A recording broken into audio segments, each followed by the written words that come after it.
10 times more.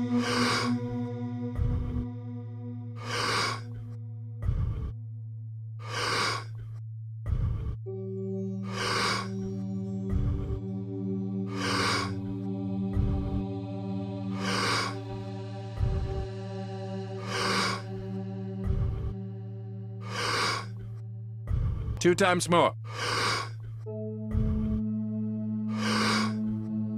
Letting go and stop. The hormones of stress cause us to be materialists, right? When we're under stress, we're using our senses to determine reality. So now you feel more like matter and less like energy, more separate from possibility. So then, to teach a person then how to regulate that heart center. And we do this, we've done 6,000 heart scans. Why?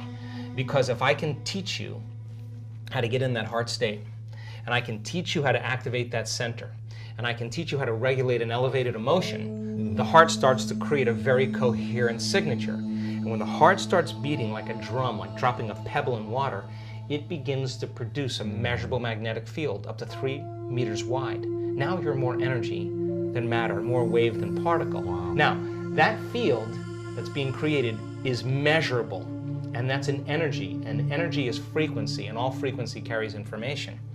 So what is the information when it makes it here? That you're sharing into the world. Yeah. It could carry the thought of your healing. Why? Because it's consistent with the energy. Guilt isn't going to carry the thought of your healing. It's a different frequency.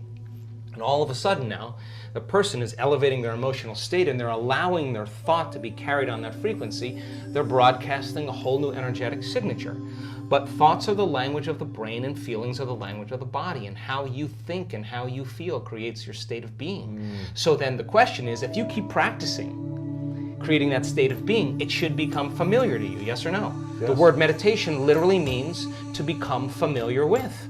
So then if you're practicing moving into these elevated states and your heart is coherent and we're measuring, and I can say, Louis, you got it. Now do it for 30 minutes. Now do it for 60 minutes.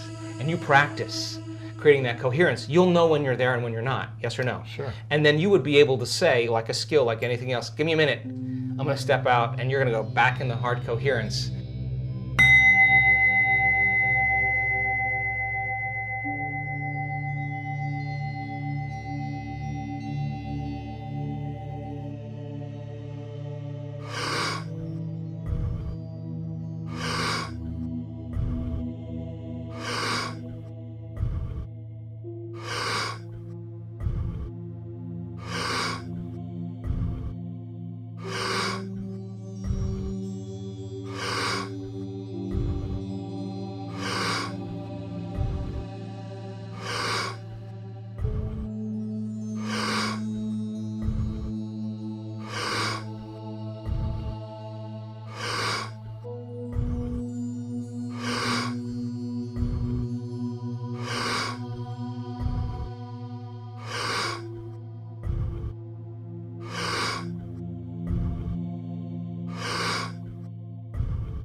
Ten times more.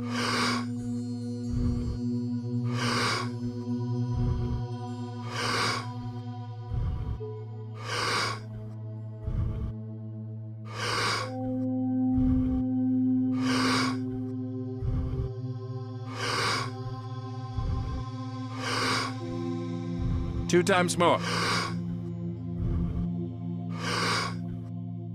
Letting go and stop.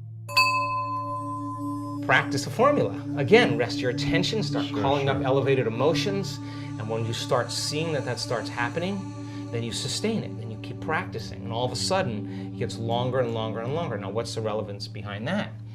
Well, we've measured neurotransmitters. So when a person actually activates their heart, the heart releases a chemical called oxytocin. Oxytocin is actually the love chemical. Oxytocin signals nitric oxide. Nitric oxide signals another chemical called endothelial-derived relaxing factor. What does that do? Causes the vessels in your heart to swell. Wow. You will literally have energy in your heart. You will literally feel like your heart is full.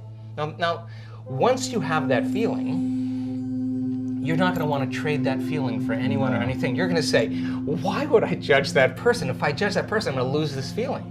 Now, all of a sudden, you're self-regulating. Now, once the heart is activated, I just was at the research lab this week. Once the heart is activated, it acts as an amplifier, and it amplifies energy in the brain. So once you start opening that heart, and it begins to signal the brain, you're going to suppress the survival centers. In fact, the research shows it will reset your baseline. In other words, if you're anxious and vigilant, and you learn how to self-regulate, you'll actually reset the baseline, and you'll say, well, the trauma was 15 years ago, I saw somebody get murdered or whatever, and then we'll say, yeah, but the moment the heart, not the brain, it's the heart that actually resets the amygdala, and all of a sudden the person switches down, and all of a sudden like, I just don't have anxiety. We have thousands of brain scans with anxiety and depression from people from all walks of life. They've reset. And all of a sudden, they don't have that anxiety. They don't have to take medications or do anything else. They know how to self-regulate. Where does all anxiety stem from? Anxiety is doing this. Living in survival. When you're living in survival, I'll tell you this. When the survival gene is activated, out of the infinite potentials in the quantum field, you'll always choose the worst case scenario. Why? Because if you're in survival and you're preparing for the worst, there's always better chances of surviving if anything less happens. So people are always selecting the worst thing in their mind, and they begin to emotionally embrace that future before it happens. Thought and emotion, you start conditioning. So you're conditioning the body to become the mind of fear. You keep doing that enough times, once the body becomes the mind, it's a subconscious program. Person has a panic attack. Try as you may to control it with your conscious mind, you can't. You programmed it subconsciously. Now you worry about the next panic attack, and now as you start worrying about the next panic attack, it's the vigilance that creates the next one. Wow. Now here's what's happening in our work.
Ten times more.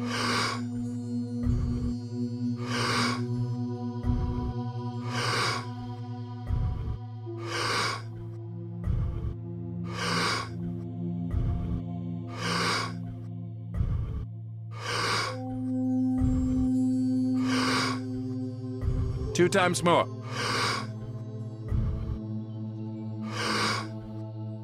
Letting go and stop. People who are self-regulating and creating these elevated states, we have heart scans of them sustaining heart coherence for a whole hour during a meditation. Then at the end of the day, they're still wearing the monitor.